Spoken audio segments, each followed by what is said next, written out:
Thank you for clicking on this site. Our investigation has proven this to be 100% true. Please stay until the end or click on the end to find out the truth. Thank you. When I moved to the Salvation Army Southview Heights on March 1, 2021, I just came to thank the movers and leave to grab food next door. But to my surprise, I was told that I could not leave my room and would be locked in my room for 2 weeks with no food in my room and no TV. Twice a day for 2 weeks, they brought food for me. It was okay for everyone to come into my room, but I could not step 1 foot outside my room for 2 weeks.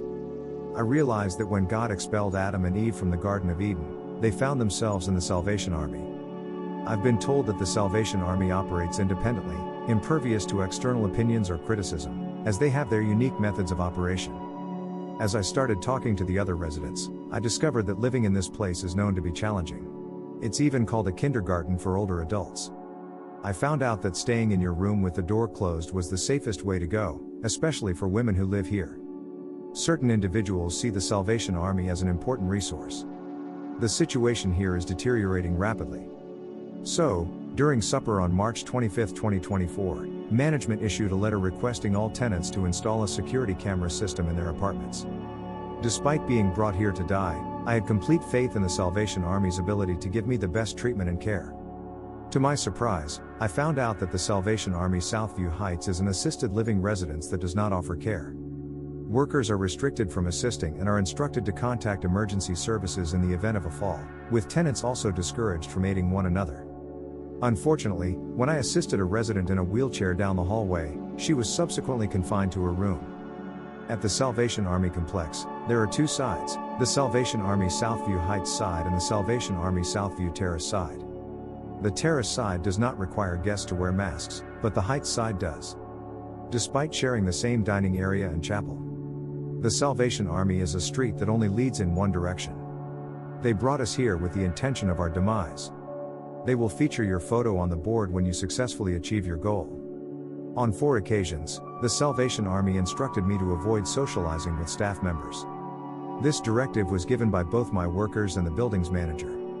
A town hall meeting was held by the Salvation Army for all residents prior to Christmas this year. Do not engage in social activities with the staff. I have an interesting anecdote to share. A Christmas box is put together annually for the staff. Over $4,800 was in the box this year, which is quite impressive. Plus, the tenants pray for the staff twice every day. This money is a result of contributions from the 133 tenants and over 500 family members. While this is admirable, the tenants expressed their distrust in the management's ability to count the money accurately.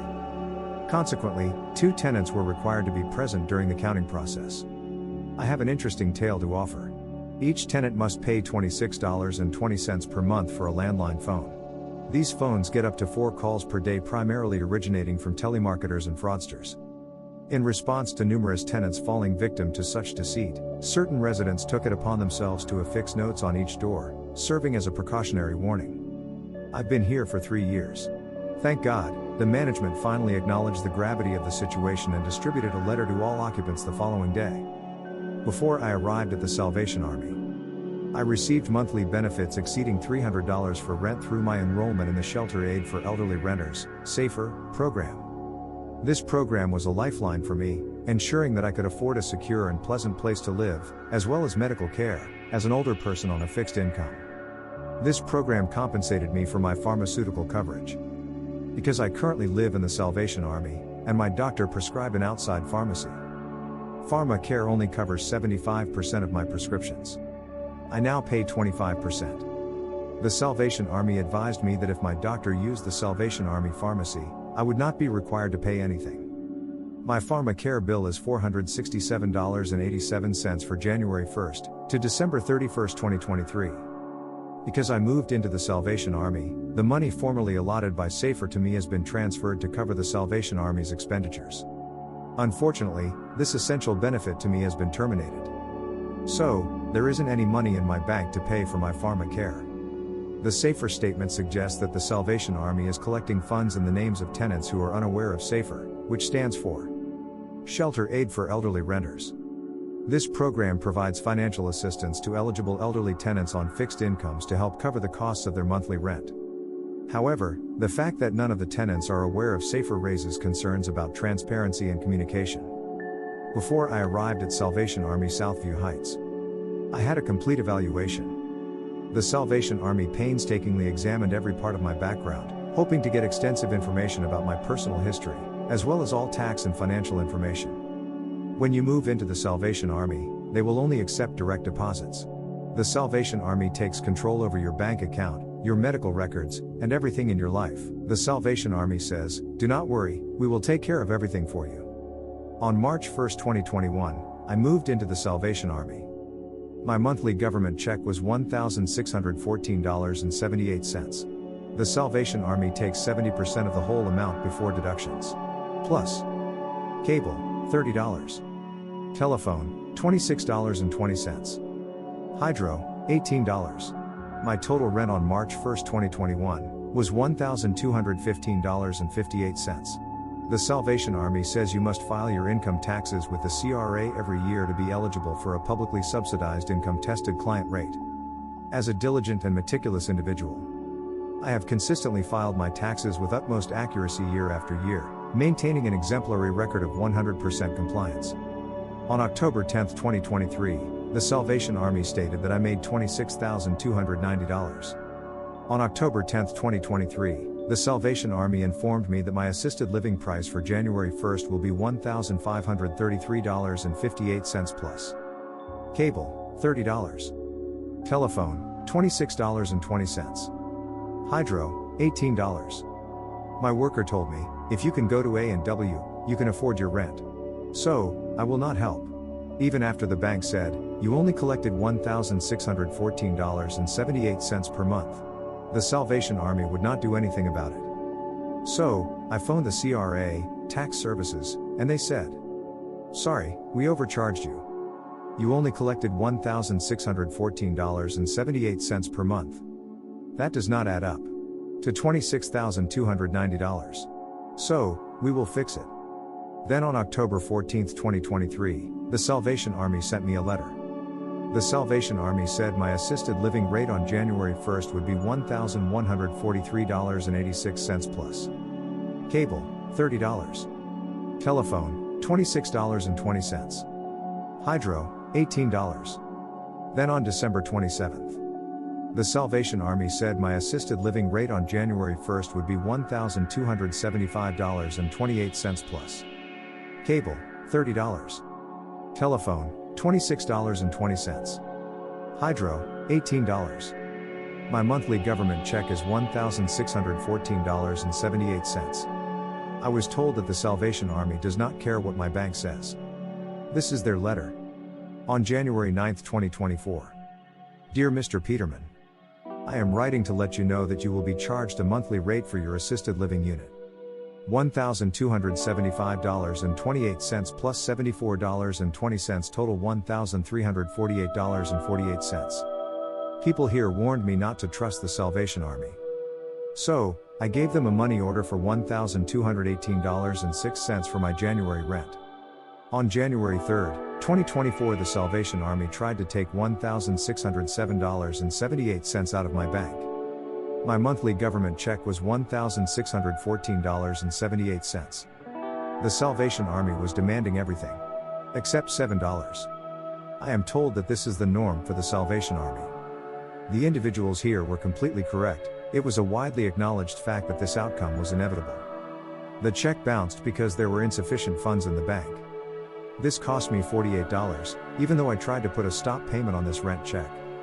The Salvation Army varies what they take out each month, so I can't put a stop payment on the rent since I'm not sure what it will be.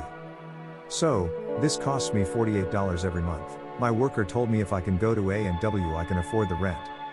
On March 26, 2024, I provided the Salvation Army with a money order totaling $2,436.12 for March and April rent. After I paid my March and April rent, my bank balance was $50.37. On April 1, 2014, the Royal Bank of Canada took over my HSBC bank.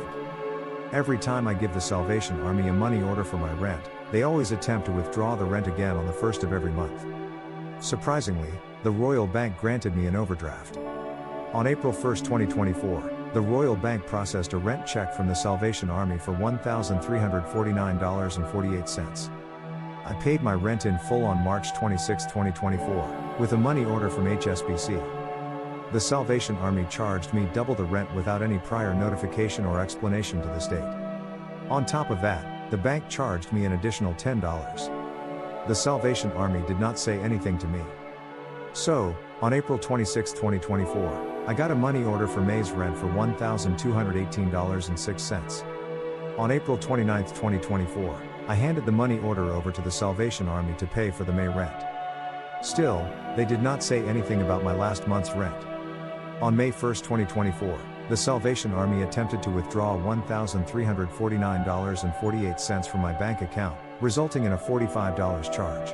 This marks the third time they have tried to collect rent for May 1, 2024. On April 1, 2024, the Royal Bank approved an overdraft payment of $1,349.48 for them.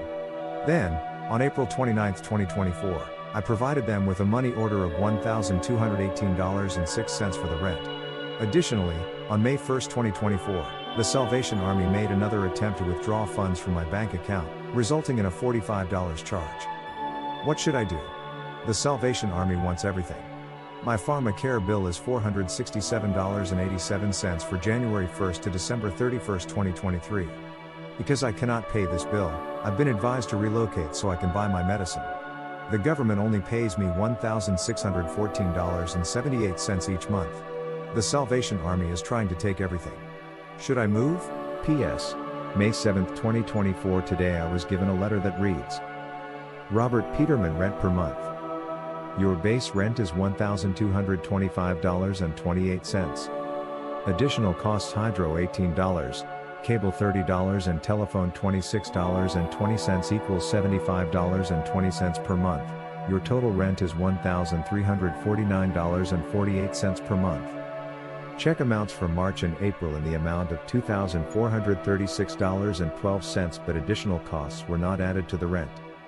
Check amount received for May for $1,218.06. But the additional cost was not added to the rent. You owe 3 months of additional costs, hydro, cable, and telephone, for $222.60. June's rent will be taken only from the bank. Southview will not accept checks for the rent at the end of May. Your June rent is $1,349.48 and $222.60 for the 3 months of additional costs. We have been told by other tenants that this is the norm in the Salvation Army. Most people in Salvation Army care homes have their life savings in the bank. The Salvation Army does not give out statements, so most people here do not have a clue what is in their bank. And very few people here even see their bank statements now. The Salvation Army is in more than 20 countries. Thank you for watching.